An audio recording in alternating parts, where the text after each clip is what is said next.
Science part 2 chapter number 6 classification of plants. आज आपण सुरुवात करणार आहोत. Why we want to classify the plants हे तुम्हाला आधी सांगितलेलं आहे की क्लासिफिकेशन करण्याची आवश्यकता का पडली, कारण प्रत्येक प्लांटला प्रत्येक बॉडी पार्ट असतोच असं नाही.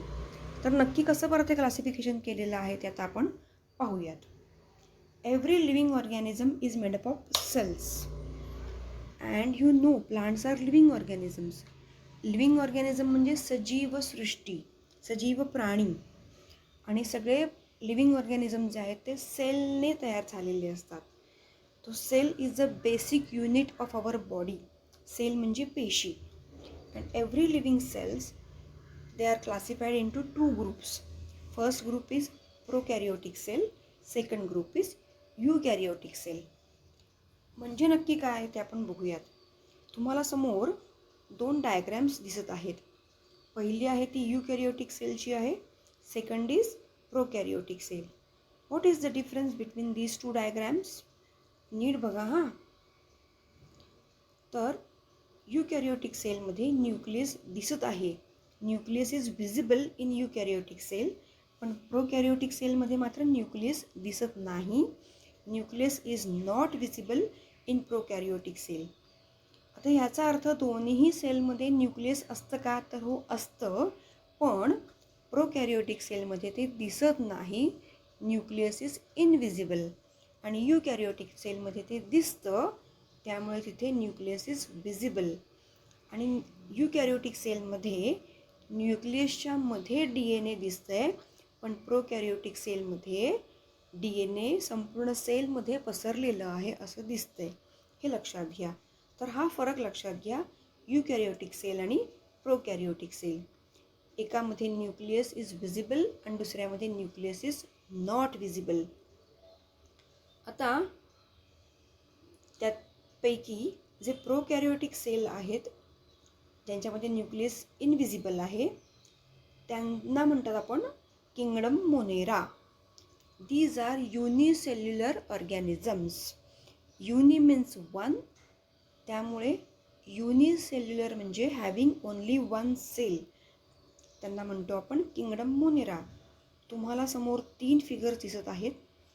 बघा तुम्ही, एकच सेल आहे आणि मधल्या फिगरमध्ये तुम्हाला त्या एका सेलमध्ये असलेले जे काही रचना आहे त्यांची ते तुम्हाला दिसत आहे. These are microscopic organisms.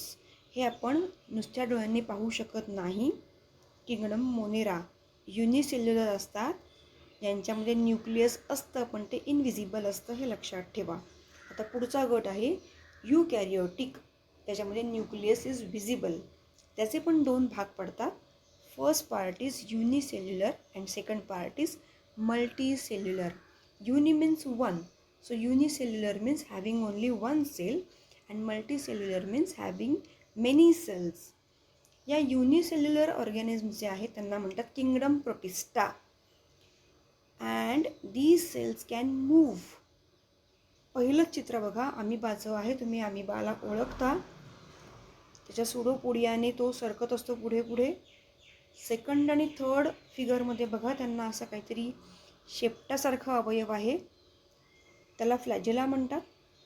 या शेपटासारख्या अवयवाने हे हालचाल करू शकतात. पुन्हा हे लक्षात घ्या, हे युनिसेल्युलर ऑर्गॅनिझम्स आहेत, यांच्यामध्ये न्यूक्लियस इज व्हिजिबल. आता आपण पुढे जाऊयात मल्टीसेल्युलरकडे. मल्टीसेल्युलरचे पण 2 पुन्हा पार्ट्स केलेले आहेत, विथ सेल वॉल आणि विदाऊट सेल वॉल. आता काय बरं ह्याच्यामध्ये गंमत आहे बघा. मल्टीसेल्युलरचे असे 2 भाग का केले? तर काही सेल्स अशा आहेत ज्यांना सेल वॉल आहे आणि काही सेल्स अशा ज्यांना सेल वॉलच नाही. सेल वॉल म्हणजे भिंत. त्या सेलला प्रोटेक्शन करणारं असं काहीतरी आवरण असतं, त्याला आपण सेल वॉल म्हणतो.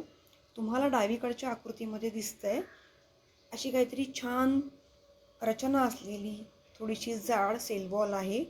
उजवीकडे मात्र जरी त्याला सर्क्युलर काहीतरी आपल्याला शेप दिसतोय, बाजूने काहीतरी आहे असं दिसतंय, पण ती सेल वॉल नाही. त्यामुळे विदाऊट सेल वॉल असलेले काही मल्टीसेल्युलर ऑर्गॅनिझम्स असतात.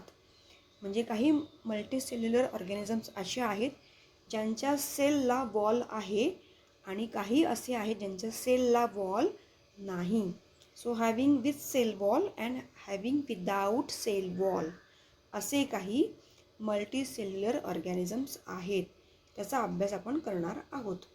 आता ह्याच्यामध्ये गंमत बघा हां, ज्यांच्यामध्ये सेल वॉल आहे त्यांना म्हणतो आपण प्लांट सेल, आणि ज्यांच्यामध्ये सेल वॉल नाही ते आहेत ॲनिमल सेल.